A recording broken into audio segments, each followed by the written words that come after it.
In this video, we bring you a champions breakdown from Ben McHenry and Leah Brown from Capital Swing 2020.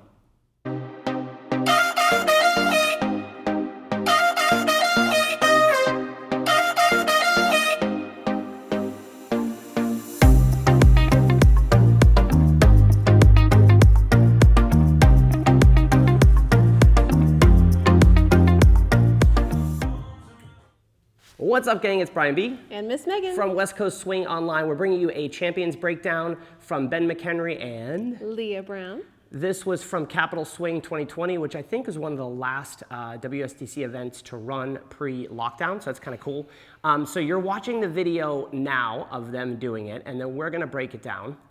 And at the end of the video, we are going to show our version to music, so we're going to have some music here.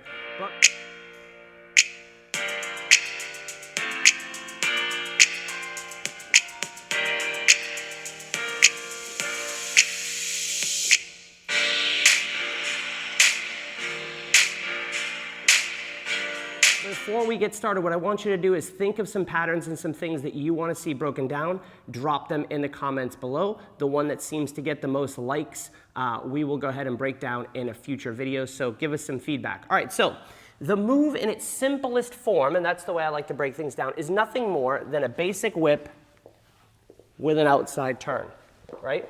Now, the cool part is that Ben goes under the arm. We're going to address that. Then Leah does a little walk around action at the end. We're going to talk a little bit about that. But what I want you to do, again, I'm going to assume you know the basic whip footwork. Can you talk about the single outside turn and why they wouldn't just haul off and turn? We're going to cover you followers first. Yes, so a single outside turn off of a whip is very slow. Okay, so we have 1, 2, 3, and 4. This is just a pivot for 5, pivot 6, 7, and 8. So it's not a fast turn. So that's going to be the base. You have to understand that first for this to work. So second progression I want you to do, leaders, let's just take this hand right here. Let's just lead this right to right. So we're going to lead this whip 1, 2, 3, and 4, 5, 6, 7, and 8. We'll do it from both sides. I just want you to kind of get used to what's happening with that right hand. Then we'll talk about the slingshot action. So 1, 2, 3, and 4 of 5, 6, 7, and 8. So that will be the second progression. Followers doing the clear single outside turn. Leaders, we have the ability to lead that from a basic position and the right hand. Now we start to get into variations. On count 4, 1, 2, he sweeps for 3 across 4. But if I did my basic footwork, 1, 2, 3, and 4, I would be on my left foot for count 4. So here's what goes on. We're going to trade this hand. We're going to do this in 2 levels. Just trading the hand first.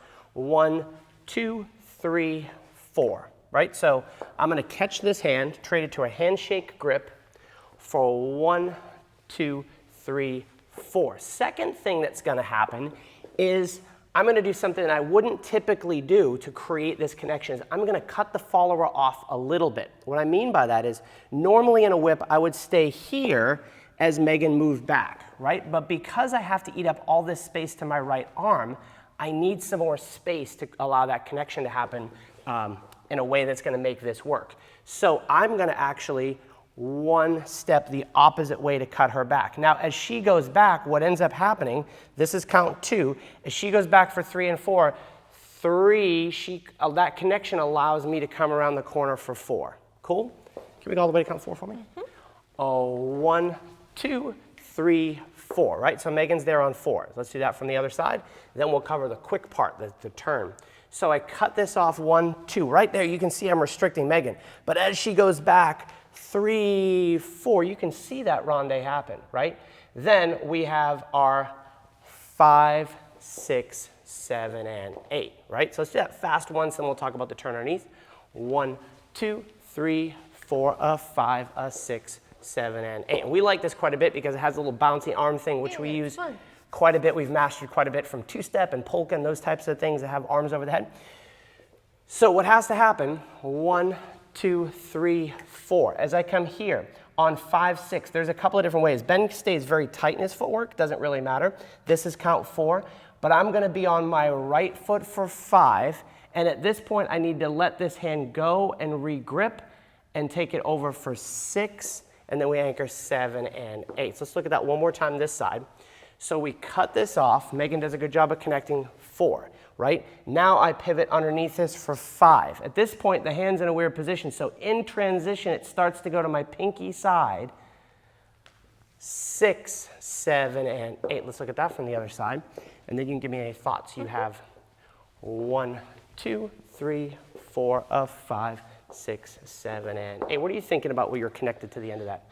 So because this is not like a regular whip, we're doing it with just your hands, I am thinking about staying connected through our hands here and making sure my elbow stays a little bit more flared so that I can eat up a little space if I need to. Cool. So from this side. And that's what this step across here does. Boom, you can see that right there, as Megan is in real life moving back with some energy, that takes my sweep around. And then I go a 5, a 6, 7, and 8. I want you to practice. The reason why we talked about the 5, 6, when you watch the video, she actually, I think, triples through the turn. Yeah, I think so. Right? But as a general rule, you want to understand patterns like this with the most basic function. It is still stinking cool by itself. But if both partners don't understand the positions that you pass through on 5, 6, you can do this with a triple for the turn. 1, 2, 3, 4, a triple step. Does that make sense? It can happen, but you still pass through the positions of 5, 6. So checkpoint to make this move happen. Cut the follower off, follower stays connected.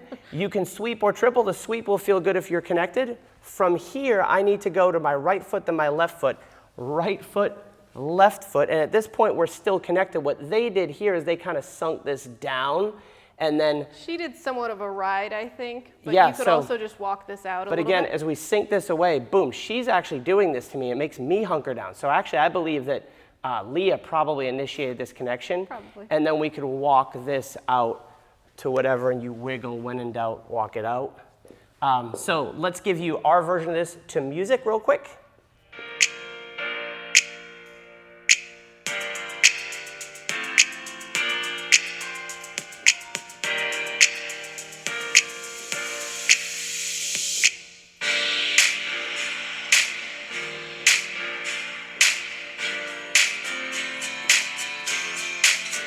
Cool, gang. If you want more stuff like this, again, do us a favor, like the video, subscribe to the channel, and drop in the comments a little bit of feedback as to what you would like to see. We also had this request for me to break down some US Open routines. So I'm not sure if we'll do that publicly, but do me a favor, if you'd like to see that, enter in the comments below, and in a future video, I'll give you a sign up where you can hop on over where I have a private video, and I'll give you some thoughts on some of the US Open routines. I don't want to do that publicly out of respect to the amazing dancers, but if you want to see my opinions, we'll definitely do that on the down low. So make sure you head on over to West Coast Swing Online, enter your email address on the first page. You'll get 50 free videos, and always hunt the comments below. Megan's going to drop the link to this video, the full video, in the comments below. Or in the description below. So always hunt that. You're going to get some really cool resources there, some awesome free stuff. Any final thoughts, Miss Megan? No, just definitely check out the description below because there are some really cool resources. Really cool stuff. Like we have a musicality page, page for beginners. We've got have our ebook. spins and torses. Yeah, we've got an ebook that covers everything. We've got some practice resources. We just made a new practice guide. And we have a cool announcement coming up here in the next 3 or 4 weeks. So stay tuned for that. We'll see you guys soon.